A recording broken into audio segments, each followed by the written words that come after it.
सर्वस्वरूपे सर्वे सर्वशक्ति समन्विते भवस्त्राही नमो दुर्गा देवी नमस्तुते। यशोवती ने कहा, एक समय की बात है, सुंदरी एकावली प्रातःकाल अपनी सखियों के साथ महल से निकल पड़ी। उसके ऊपर चमर डुलाए जा रहे थे। रक्षकों की पूर्ण व्यवस्था थी। राजेंद्र, उस सुंदरी राजकुमारी के साथ चलने वाले रक्षक पूरे सावधान थे। उनकी भुजाएं आयुधों से सुशोभित थीं। मैं भी साथ थी। सुंदर कमल देखकर मनोरंजन के लिए राजकुमारी का यहाँ आना हुआ था। साथ बहुत सी सखियां भी थीं। जब मैं और एकावली खेलने में व्यस्त थी, उसी समय अकस्मात एक प्रचंड दानव वहां आ पहुंचा। उसका नाम कालकेतु था। बहुत से राक्षस उसके साथ थे। सहचारी राक्षसों की भुजाएं परिख, तलवार, गदा, धनुष्वाण और तोमरों से सुसज्जित थीं। राजकुमारी एकावली का रूप बड़ा मनोहर है। दुष्ट कालकेतु की आंखें उस पर गड़ गईं। राजन, उस समय मैंने एकावली से कहा, कमल लोचने देखो, यह कोई दानव आ गया, अतः हम लोग रक्षकों के बीच भाग चलें। राजन, यूं विचार करके सखी एकावली और मैं भयभीत होकर तुरंत भगी और जहां अस्त्र शस्त्र लिए सैनिक खड़े थे, विशाल बीच चली आई, उनके बीच चली आई। कालकेतु ने हाथ में विशाल गदा उठाई और वह दौड़कर पास आ गया। उस दानव के प्रभाव से रक्षक दूर हट गए। फिर तो कमल नैनी एकावली उसके हाथ लग गई। उस समय राजकुमारी के हृदय में अत्यंत आतंक छा गया। उसका शरीर कांप गया और वह रोने लगी। मैंने उस दानव कालकेतु से कहा, तुम इस राजकुमारी को छोड़ दो, मैं साथ चलने को तैयार हूं, मुझे स्वीकार करो। परंतु मेरी बातें अनसुनी करके एकावली को लेकर वह दैत्य चल दिया। रक्षकों ने ठहरो ठहरो कहकर जब महाबली कालकेतु को रोका, तब भयंकर लड़ाई छिड़ गई। उस दैत्य के साथ बहुत से भयंकर राक्षस के हाथ में शस्त्र लिए प्रस्तुत थे। अपने स्वामी का कार्य सिद्ध करने के लिए बड़ी तत्परता के साथ वे युद्ध भूमि में उतर आए। उन हमारे रक्षकों के साथ कालकेतु का युद्ध होने लगा। उस महाबली दैत्य ने सभी रक्षकों को मार डाला। राजकुमारी उसके अधिकार में आ गई। तदंतर दानवी सेना के साथ वह राक्षस राजकुमारी को लेकर अपने नगर को जाने लगा।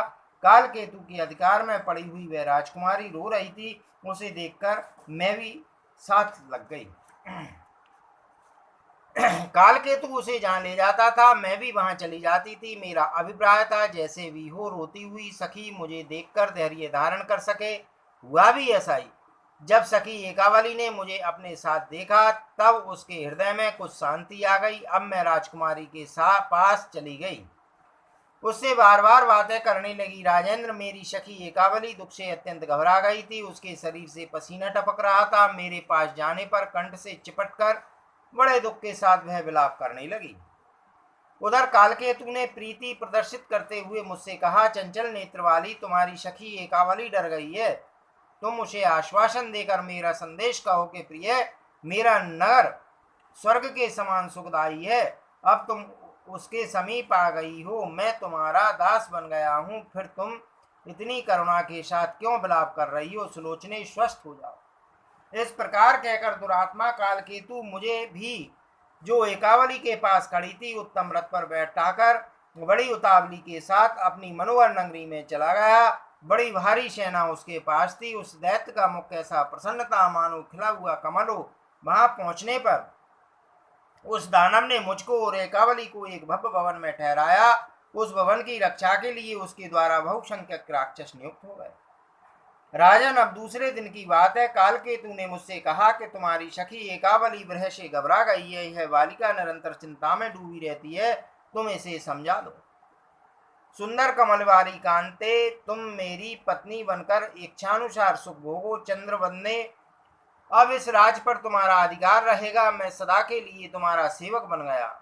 वह दानव बार बार यही वाक्य कह रहा था। उसे सुनकर मैंने खरा जवाब दे दिया। मैंने कहा, राजन, ऐसी अप्रिय बात मेरे मुख से नहीं निकल सकती, तुम स्वयं ही इससे कहो।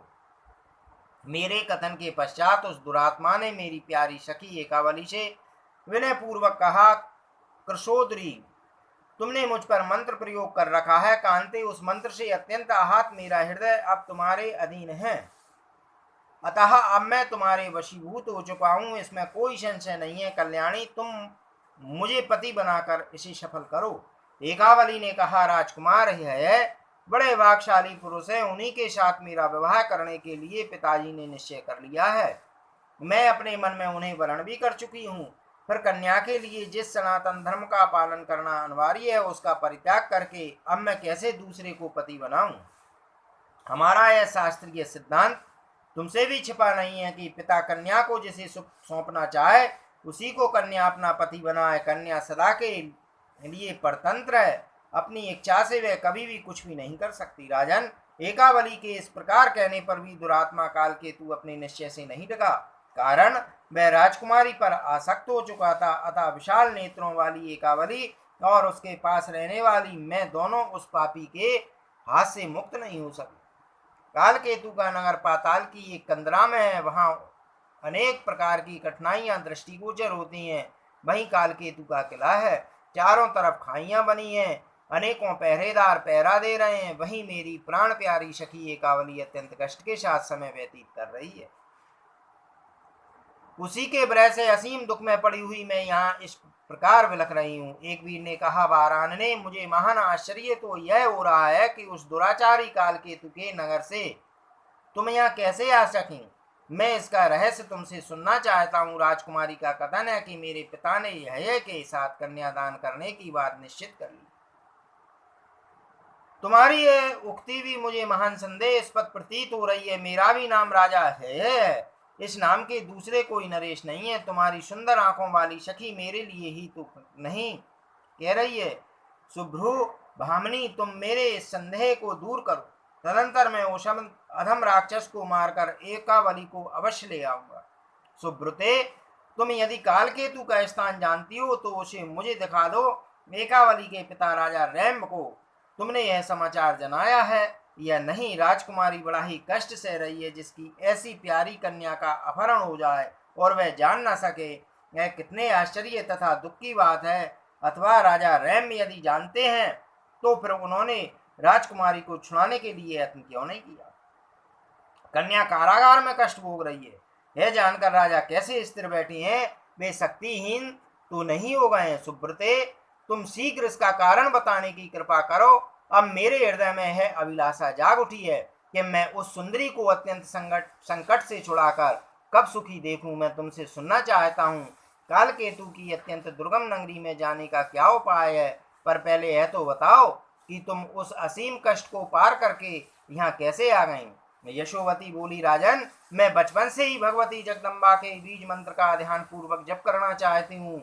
एक सिद्ध ब्राह्मण की कृपा से मुझे यह मंत्र प्राप्त हुआ था। राजन, मैं जब काल केतु के बंदी गृह में थी तब वहां मैंने इस बीज मंत्र का चिंतन आरंभ कर दिया। यूं तो प्रचंड पराक्रम वाली देवी चंडी देवी का आराधना मैं निरंतर करती ही रहती हूँ। उपासना करने पर भगवती बंधन से मुक्त कर देगी, यह निश्चित है। भक्तों पर कृपा करने वाली वे शक्ति देवी सब कुछ देने में पूर्ण समर्थ हैं, जो अपनी सामर्थ्य से जगत का सृजन और पालन करती हैं तथा कल्प के अंत में संसार का संहार भी जिन पर ही निर्भर है। वे भगवती निराकार और निराश्रय हैं। वे सर्वस्वरूपमयी एवं सर्वव्यापक भी हैं। मैं ऐसा मन में सोचकर, जो विश्व की अधिष्ठात्री है, जिनका कल्याण में सौम्य विग्रह है, जो लाल रंग के वस्त्र धारण किए रहती है तथा जिनकी आंखों से लालिमा छलकती रहती है, उन भगवती जगदम्बा का ध्यान करने लगी। मन ही मन भगवती के उक्त रूप का स्मरण करके मैं बीज मंत्र का जप करने लगी। समाधि लगाकर देवी की उपासना में 1 महीने तक मैं बैठी रही। फिर तो मेरी भक्ति से संतुष्ट होकर भगवती चंडिका ने स्वप्न में मुझे दर्शन दिए। उन्होंने अमृतमयी वाणी में मुझसे कहा, क्यों सोई हो, उठो और अभी गंगा के पावन तट पर चली जाओ। प्रधान नरेश है, वहीं पधारने वाले हैं। उन महाभाव नरेश का नाम एक वीर है। संपूर्ण शत्रुओं को कुचल देने की शक्ति रखने वाले वे नरेश बड़े अच्छे विद्वान हैं। मुनिवर दत्तात्रेय ने मेरे बीज मंत्र का उन्हें भली भांति अभ्यास करा दिया है। अतः अपार भक्ति के साथ राजा एक वीर मेरी उपासना में निरंतर लगे रहते हैं। उनके मन से मैं कभी अलग नहीं होती। वे सदा मेरी पूजा में संलग्न रहते हैं। संपूर्ण भूतों में एकमात्र मुझे ही देखना उनकी निश्चित धारणा है। मेरी उपासना के सिवा वे और कुछ जानते ही नहीं। उन्हीं महामती भूपाल के द्वारा तुम्हारा संकट दूर होगा। भगवती लक्ष्मी उनकी माता है। घूमते हुए गंगा के तट पर आकर ये तुम्हारे रक्षक बन जाएंगे। उन राजा एक वीर के हाथों कालकेतु मृत्यु का ग्रास बन जाएगा और माननी एकावली बंधन से मुक्त हो जाएगी। तत्पश्चात संपूर्ण शास्त्र के पारगामी उन्हीं सुंदर राजकुमार के साथ एकावली के विवाह की व्यवस्था तुम करवा देना। इस प्रकार स्वप्न में मुझसे कहकर देवी अंतर ध्यान हो गई और मेरी भी नींद तुरंत टूट गई। तदंतर स्वप्न की सारी घटना तथा देवी के आराधन की बातें मैंने राजकुमारी एकावली को कह सुनाई। सुनकर उस कमल नैनी का मुख मंडल प्रसन्नता से खिल उठा। अत्यंत संतुष्ट होकर पवित्र मुस्कान वाली उस सखी ने मुझसे कहा, प्रिय तुम शीघ्र वहां पहुंचकर मेरा कार्य सिद्ध करने में तत्पर हो जाओ। भगवती की वाणी अमोघ है, उनकी कृपा से हम दोनों अवश्य बंधन से मुक्त हो जाएंगे। राजन, सखी एकावली के यूं प्रेम पूर्वक आदेश देने पर मैंने निश्चय कर लिया कि अब इस स्थान से चल देना ही श्रेयस्कर है। राजकुमार, फिर मैं तो उसी क्षण चल पड़ी। मुझे किसी ने रोका टोका नहीं। परम आराध्या भगवती की कृपा से मार्ग की जानकारी तथा शीघ्र चलने की शक्ति भी मुझे तुरंत प्राप्त हो गई थी। यही सब मेरे दुख के कारण है जो मैं बता चुकी। वीर, जैसे मैंने अपना परिचय दे दिया वैसे ही अब तुम भी बताओ कि तुम कौन हो और तुम्हारे पिता का क्या नाम है। व्यास जी कहते हैं, राजन, प्रतापी नरेश एक वीर भगवती लक्ष्मी के सुपुत्र हैं। यशोवती की बात सुनकर उनका कमल जैसा मुख प्रसन्नता से खिल उठा। वे उससे कहने लगे।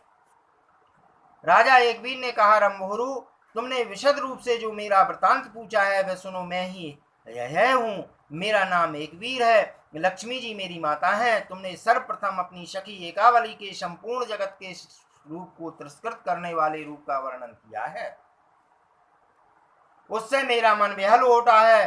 तदंतर तुमने जो यह क्या कहा कि कालकेतु दैत्य के सामने एकावली ने कहा है कि यह को वरण कर चुकी हूँ, उनके सिवा दूसरे किसी को मैं स्वीकार नहीं कर सकती, यह बिल्कुल निश्चित है।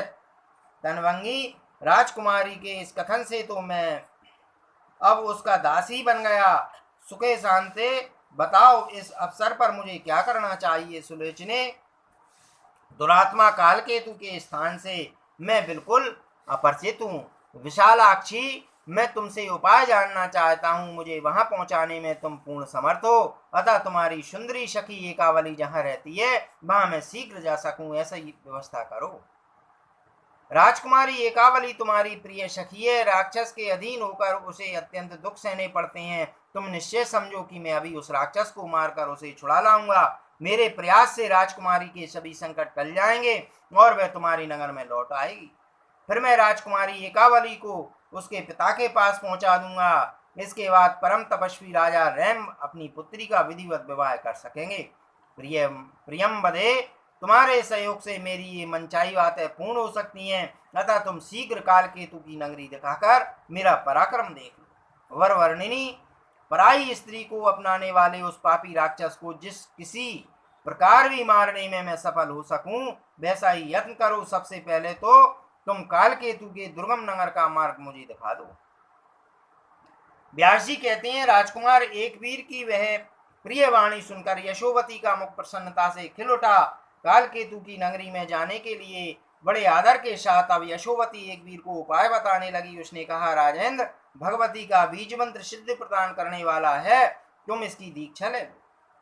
तत्पश्चात मैं अभी तुम्हें कालकेतु की नगरी, जिसमें बहुत से राक्षस पहरा दे रहे हैं, दिखाऊंगी। महाभाग, वहां मेरे साथ चलने के लिए तुम्हें तैयार हो जाना चाहिए। साथ में विशाल सेना भी ले लेनी चाहिए, क्योंकि वहां युद्ध होने की निश्चित संभावना है।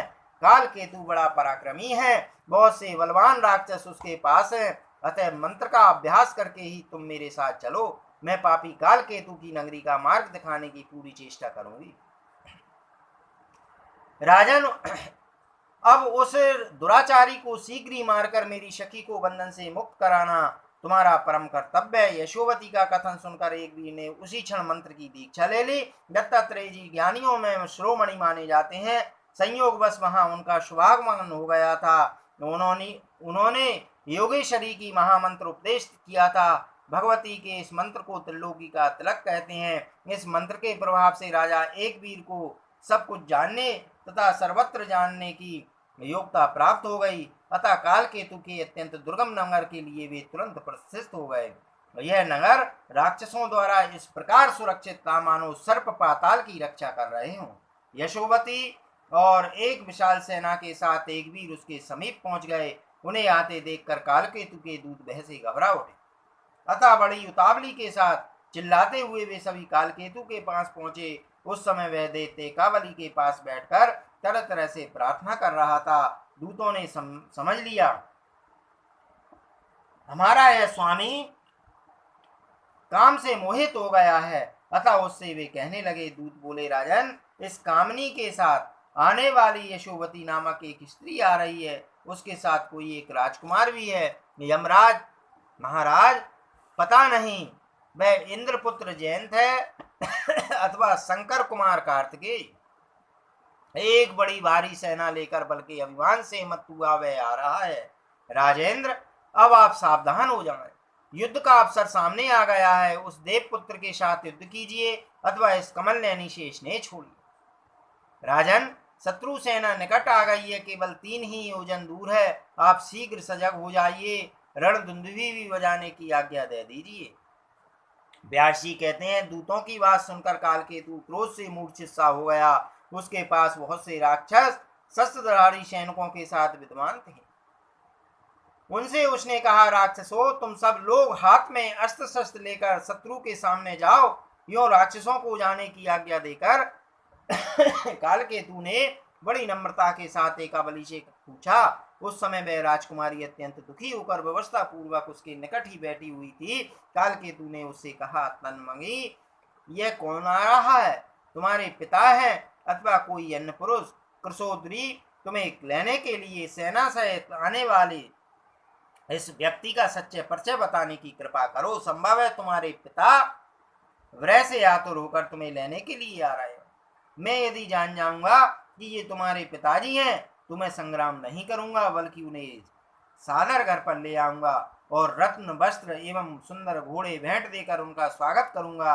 मेरे घर पधारने पर सम्यक प्रकार से उनका आतिथ्य सत्कार होगा, और यदि कोई दूसरा राजा होगा तो तीखे तीरों से उसके प्राण लिए जाएंगे।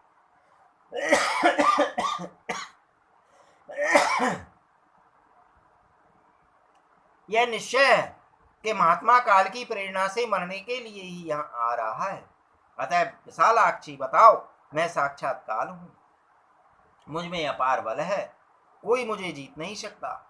मेरे इस प्रभाव को न जानकर किस मूर्ख का यहाँ आना हो गया। एकावली ने कहा, महाभाग, इतनी शीघ्रता से यह कौन आ रहा है मैं नहीं जानती। अभी तक किसी को भी मालूम नहीं है कि मैं तुम्हारे यहाँ बंधन में पड़ी हूँ। ना ये मेरे पिता हैं और ना ये मेरे भाई हैं। दूसरा ही कोई महान पराक्रमी पुरुष हो सकता है। किस उद्देश्य से यह यहाँ आ रहा है यह भी निश्चित रूप से मैं नहीं जानता। कालकेतु दैत्य ने कहा, ये दूत इस प्रकार कह रहे हैं कि तुम्हारी सखी यशोवती का ही सारा प्रयत्न है, वही इस वीर को साथ लेकर आ रही है। कांते, तुम्हारी यह सखी कार्य करने में बड़ी कुशल जान पड़ती है, वह कहाँ गई है? दूसरे किसी से तो मेरी शत्रुता है नहीं जो मेरे विरोध में खड़ा हो सके। व्यास जी कहते हैं, इस प्रकार बातचीत हो रही थी कि दूसरे दूत वहां पहुंचे। कालकेतु घर पर बैठा है। अत्यंत भय के साथ उन दूतों ने उससे कहा, महाराज, आप कैसे निश्चिंत बैठे हुए हैं? अब शत्रु सेना बिल्कुल सन्निकट आ पहुंची है। आप एक विशाल सेना के साथ शीघ्र नगर से बाहर पधारिए। दूतों की बातें सुनने के पश्चात महाबली कालकेतु तुरंत रथ पर सवार होकर अपने नगर से निकल पड़ा। इतने में प्रतापी एक वीर भी घोड़े पर चढ़े हुए सामने आ पहुंचा। अब दोनों में इस प्रकार युद्ध छिड़ गया मानो इंद्र और वृत्रासुर लड़ रहे हैं। युद्ध आरंभ होने पर भांति भांति के अस्त्र शस्त्र चलने लगे। उन अस्त्रों से दिशाएं चमकने लगीं। उस समय कातरों के हृदय में महान आतंक छा गया था। तदंतर एक वीर ने गदा से मारकर कालकेतु के प्राण हर लिए। वह दानव इस प्रकार पृथ्वी पर गिरा मानो वज्र का मारा हुआ पर्वत हो। कालकेतु की मृत्यु होते ही शेष सभी राक्षस भागकर जहां तहां छिप गए। वैसे उनका कलेजा कांप रहा था। तब यशोवती शीघ्र ही एकावली के पास आ पहुंची। उसके मन में असीम आनंद भरा था। उसने मधुर वाणी में एकावली से आश्चर्ययुक्त वचन कहा, सखी, इधर पधारो, देखो, यह दानव महाभाग एक वीर के प्रयास से सदा के लिए सो गया। ये बड़े बुद्धिमान पुरुष हैं। इन्होंने अपनी बड़ी कठिन लड़ाई लड़ी है। इस समय वे राजा एकवीर अत्यंत थक जाने के कारण बाहर द्वार पर ही विराज रहे हैं। उनके मन में तुम्हें देखने की प्रतीक्षा लगी हुई है, कारण तुम्हारे रूप और गुणों की बात वे सुन चुके हैं। राजकुमारी, उन परम सुंदर राजकुमार को देखने की कृपा करो। इन परम राजकुमार से तुम्हारे विषय में गंगा के तट पर मैं बात कर चुकी हूँ। बातचीत के प्रभाव से ही वे तुम पर पूर्ण अनुरक्त हो गए हैं और तुमको देखने के लिए अत्यंत उत्सुक हैं। यशोवती की बात सुनकर राजकुमारी एकावली के मन में जाने की बात तो जच गई, परंतु अभी वह कुमारी थी, अतः वह से घबरा उठी। उसके मन में पर्याप्त संकोच था। उसने सोचा, मैं एक कुमारी कन्या कैसे राजकुमार का मुख देखूंगी। यों वह साध्वी चिंता में व्यस्त हो यशोवती को साथ लेकर पालकी पर बैठी और चल दी। वह द्वार पर पहुंच गई। उसका मुख उदास था। वह मैली साड़ी पहने थी। विशाल नेत्र वाली राजकुमारी आ गई है देखकर राजकुमार एकवीर ने उससे कहा, तनवंगी, दर्शन दो। तुम्हें देखने के लिए मेरे नेत्र प्यासे हैं। एक वीर अत्यंत आतुर थे और एकावली लज्जा से गड़ी जा रही थी। यह देखकर नीति की पूर्ण जानकार तथा श्रेष्ठ पुरुषों के मार्ग का अनुसरण करने वाली यशोवती ने एक वीर से कहा, राजकुमार, इसके पिता भी इसे तुम्ही को देना चाहते हैं। यह राजकुमारी तुम्हारे अधीन होगी और इसके साथ तुम्हारा मिलन होगा, यह निश्चित है। किंतु राजेंद्र, कुछ समय की प्रतीक्षा करके तुम पहले इसे इसके पिता के पास पहुंचाने की व्यवस्था करो। इसके पिता ही वैवाहिक विधि संपन्न करके तुम्हारे साथ इसका विवाह कर देंगे। यशोवती की बात धर्मात्मा एकवीर ने सत्य मान ली। अतः यशोवती और एकावली को साथ लेकर वे सेना सहित राजा रैभ्य के स्थान पर गए। पुत्री के आने का समाचार सुनकर रैभ्य प्रेम पूर्वक मंत्रियों के साथ उसकी अगवानी के लिए आगे बढ़े। बहुत दिनों के पश्चात मलिन वस्त्र धारण करने वाली वह पुत्री उन्हें दृष्टिगोचर हुई। फिर यशोवती ने विस्तार पूर्वक सभी बातें अपने पिताजी को बता लाई। तदंतर एकवीर और राजा रैम का परस्पर मिलन हुआ। राजा उन्हें लेकर अपने घर पधारे। शुभ मुहूर्त में विवाह का आयोजन किया गया। विधि पूर्वक पाणी ग्रहण संस्कार हुआ। दहेज देकर राजा ने भली भांति एकवीर का सम्मान किया। तत्पश्चात कन्या को विदा कर दिया, साथ में यशोवती को भी भेज दिया। इस प्रकार विवाह हो जाने पर महाराज एकवीर के हर्ष की सीमा न रही। अब वे अपने भवन पर पहुंचे और प्रेयसी भार्या एकावली के साथ रहकर भांति भांति के भोग भोगने लगे।